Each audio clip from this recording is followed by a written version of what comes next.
It's basically just like if the Shrek franchise decided to do a Lord Farquaad prequel, which would rock. What if you lost your fortune today? Well, then maybe I'll run for president. I don't know. So Sebastian Stan was playing Bucky Barnes, a Russian-controlled puppet, a master of destruction, intent on bringing down both American government and American society itself. Now he's playing a very So Donald Trump is a loser. The film presents him right off the bat as like this guy who has made it into the party but is just standing in the corner waiting for someone to be his friend, sucking on a juice box. And then he meets Roy Cohn, who basically takes him under his wing and makes Donald Trump look like he wants to suck his dick for an hour, even though Trump is also wildly uncomfortable with the idea of Cohn even being gay. The Apprentice is about Donald Trump, but if the story stopped when he was just a guy who built things in New York and cameoed in Home Alone 2, I think they're kind of setting themselves up to do the first ever biopic sequel, but they want to wait until he's like gone to prison or won the second election, or I don't know, just until the story's got like more of an ending. So they just kind of stop it at some point in this one. It just kind of ends somewhere.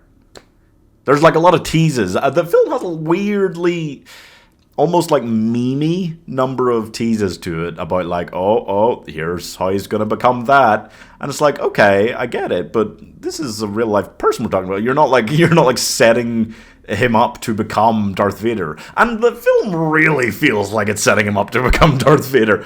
Ironic, since everyone wanted to cast Sebastian Stan as Luke Skywalker, but he plays a much better Darth Vader, honestly.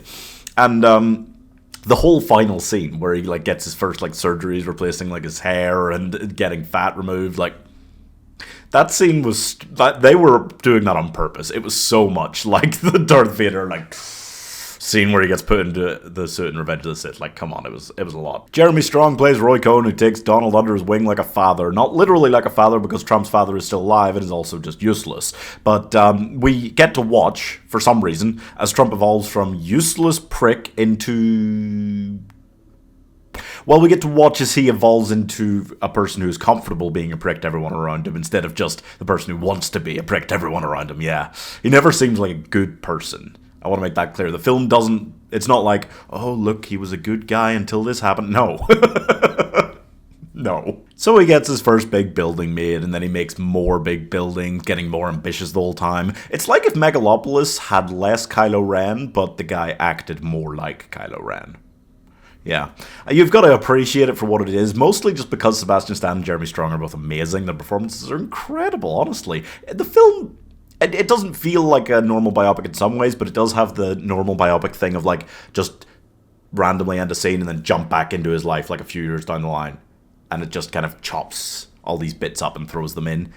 That is one of my biggest pet peeves about biopics. There's not really anything you can do about that when you're trying to tell the story of someone's entire life, but it's very irritating to me. I hate time jumps, and a biopic is by nature a film's going to have a ton of them.